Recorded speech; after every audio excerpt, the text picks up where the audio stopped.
ସାଙ୍ଗମାନେ ଦିନ ଥିଲା ମୋତେ ଲାଗୁଥିଲା ଯେମିତି ମୁଁ ଖାଇବା ପାଇଁ ବଞ୍ଚିଛି, ହେଲେ ଏବେ ଲାଗୁଛି ବଞ୍ଚିବା ପାଇଁ ଖାଇବାକୁ ପଡ଼ିବ ସେ ପୁଣି ପୁଷ୍ଟିସାର ଜାତୀୟ ଖାଦ୍ୟ, ପୁଣି ଡକ୍ଟର ପ୍ରେସ୍କ୍ରାଇବ୍ ଯାହା କରିବେ ସେୟା ହିଁ ଖାଇବାକୁ ପଡ଼ୁଛି।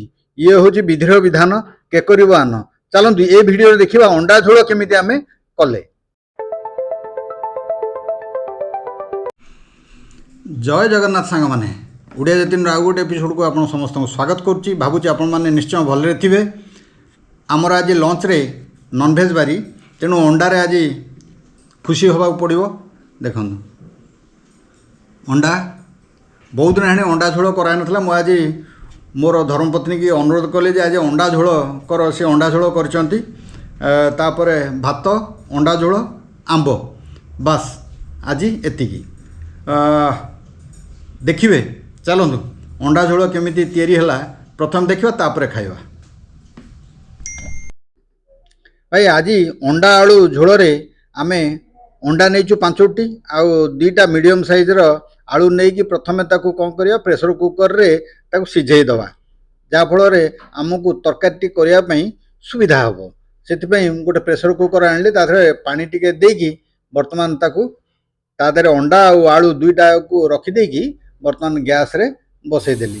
ଗ୍ୟାସ୍ରେ 3ଟା ସିଟି ହେବା ପର୍ଯ୍ୟନ୍ତ, ଆମ ପ୍ରେସର କୁକର ହେଉଛି 3ଟା ସିଟି, ଆପଣଙ୍କ ପ୍ରେସର କୁକର ଦେଖିବେ କେତେଟା ସିଟିରେ ହେଉଛି। ଆମର 3ଟା ସିଟି ପରେ ବର୍ତ୍ତମାନ ଆମେ କାଢ଼ିଦେଲୁ ତାକୁ। ବର୍ତ୍ତମାନ ମୋର ସହଧର୍ମିଣୀ ଲାଗିଗଲେ ତାର ଚୋପା ଛଡ଼େଇବା ପାଇଁ। ଅଣ୍ଡା ଆଉ ଆଳୁର ଚୋପା ଛଡ଼େଇ ଦେଲା ପରେ ମସଲା ବର୍ତ୍ତମାନ ତିଆରି ହେଲା। ମସଲାରେ ଆମେ ବେଶୀ କିଛି ବ୍ୟବହାର କରାଯାଉ ନାହିଁ, ସେଇ ପିଆଜ, ଅଦା, ରସୁଣ, ତାପରେ ଧଣିଆ ଆଉ ଜିରା ସେ ଗ୍ରାଇଣ୍ଡ ହେବ, ତା ସହିତ ଟମାଟୋ, ବାସ୍। ଅଣ୍ଡାକୁ ଆଣିକି ବର୍ତ୍ତମାନ ଦେଖନ୍ତୁ ଅଣ୍ଡା ସିଝିଗଲା ପରେ ତାକୁ ଛଡ଼େଇ ଦେଲେ, ତାପରେ ଗୋଟେ ଫର୍କ ଆଣିକି ତାକୁ କଣା କରିଦେଲେ। ଏଇ କଣା କଲେ କ'ଣ ହେବ, ତା ଭିତରକୁ ତେଲ ଆଉ ମସଲା ଆଉ ଯେଉଁ ଅଛି ଲୁଣ, ହଳଦୀ ଇତ୍ୟାଦି ସବୁ ଗୁଡ଼ିକ ଭେଦିଯିବ, ତା ଭିତରକୁ ଚାଲିଯିବ।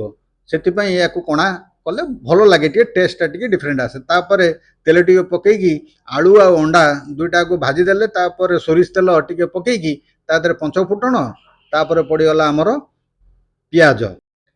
ଏବେ ପିଆଜକୁ ଭଲ ଭାବରେ ଭାଜି ସାରିଲା ପରେ ଯେଉଁ ମସଲା ତକ ଥିଲା ତାକୁ ପକେଇଦେଲେ। ତାକୁ ଉପରେ ବର୍ତ୍ତମାନ ହଳଦୀ ଗୁଣ୍ଡ, ଲଙ୍କା ଗୁଣ୍ଡ ଆଉ କାଶ୍ମୀର ଲଙ୍କା ଟିକେ ପକେଇକି ବର୍ତ୍ତମାନ ସେ କଷିବାରେ ଲାଗିଲେ। ଏବଂ ବର୍ତ୍ତମାନ ଯେଉଁ ଆମେ କାଟିକି ରଖିଥିଲୁ ଆମର ଟମାଟୋ 2ଟା ଟମାଟୋ, ତାକୁ ବର୍ତ୍ତମାନ ପକେଇକି ଆବଶ୍ୟକତା ଅନୁସାରେ ଲୁଣ ପଡ଼ିଗଲା। ଆପଣମାନେ ଜାଣିଛନ୍ତି ଟମାଟୋ ପକାଇଲା ପରେ ଲୁଣ ପକାଇଲେ ଜଲ୍ଦି ମେଲ୍ଟ କରିଯାଏ। ଆଉ ଲାଷ୍ଟକୁ ଥିଲା ଆମର କସୁରୀ ମେଥି ପକାଇ ଭଲ ଭାବରେ କଷିଦେଲା ପରେ ଆଉ କ'ଣ ଅଛି ଭାଇ, ବର୍ତ୍ତମାନ ଆଳୁ ତା ଦେହରେ ପକାଇ ଦିଅ, କାମ ସରିଲା। ଏବେ ଆଳୁ ପଡ଼ିଗଲା ଆମର। ଆଳୁ ପକାଇ ଦେଇକି ଆଉ ଟିକିଏ କଷିଦେଲା ପରେ ତା ଦେହରେ ପାଣି ବର୍ତ୍ତମାନ ପକାଇଦେବା। ପାଣି ପକାଇ ଦେଇକି କିଛି ସମୟ ଛାଡ଼ିଦେବା। ସେଇଟା ଗୋଟେ ଫୁଟା ଯେମିତି ଆସିବ, ତାପରେ ଆମେ କ'ଣ କରିବା, ତା ଦେହରେ ଅଣ୍ଡାକୁ ପକାଇବା। ବାସ୍, ଇଏ ହେଉଛି ତାର ଫଣ୍ଡା। ଅଣ୍ଡାରେ ଫଣ୍ଡା ଆପଣମାନେ ଦେଖନ୍ତୁ। ବର୍ତ୍ତମାନ ଫୁଟିଗଲା ପରେ ଆମେ ଅଣ୍ଡା ଯେତିକି ଥିଲା ଅଣ୍ଡାକୁ ତା ଦେହରେ ବର୍ତ୍ତମାନ ପକାଇ ଦିଆହେଲା। ଆଉ ୟାକୁ ଘୋଡ଼େଇବା ଦରକାର ନାହିଁ, କାହିଁକିନା ସବୁ ସିଝିକି ରହିଛି। ବର୍ତ୍ତମାନ ମସଲାକୁ ବି କଷା ହେଇଯାଇଛି ଭଲ ଭାବରେ।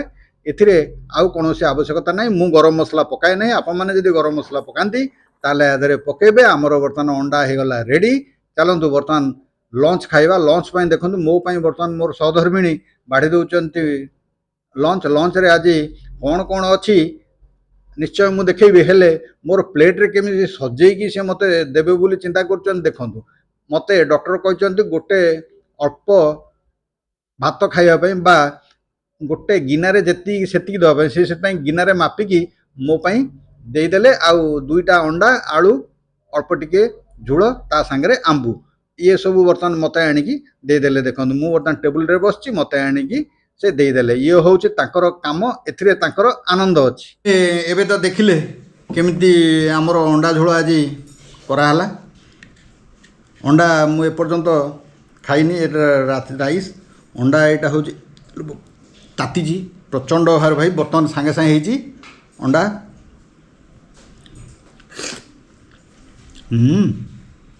ଝୋଳ ତ ବଢ଼ିଆ ହେଇଛି। ଆଉ ଅଣ୍ଡାର ଟେଷ୍ଟ ତ ଆପଣମାନେ ଜାଣିଛନ୍ତି। ଅଣ୍ଡା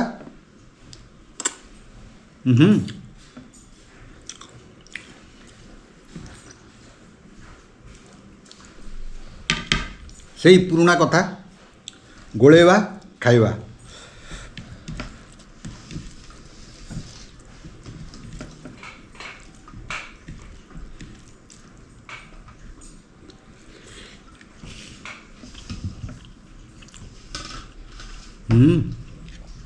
ବଢ଼ିଆ ବଢ଼ିଆ ବଢ଼ିଆ ବାଃ।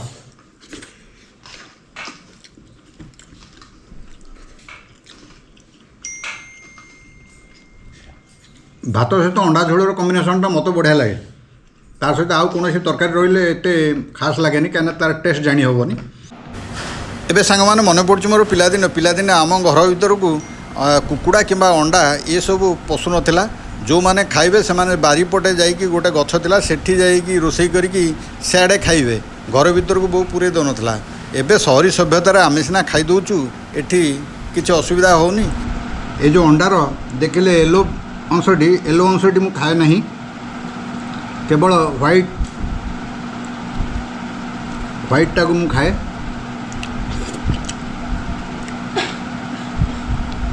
ଏମିତି ଖାଇବା କାହାକୁ ପସନ୍ଦ ଭାଇ କମେଣ୍ଟ କରି ନିଶ୍ଚୟ ଦେବେ।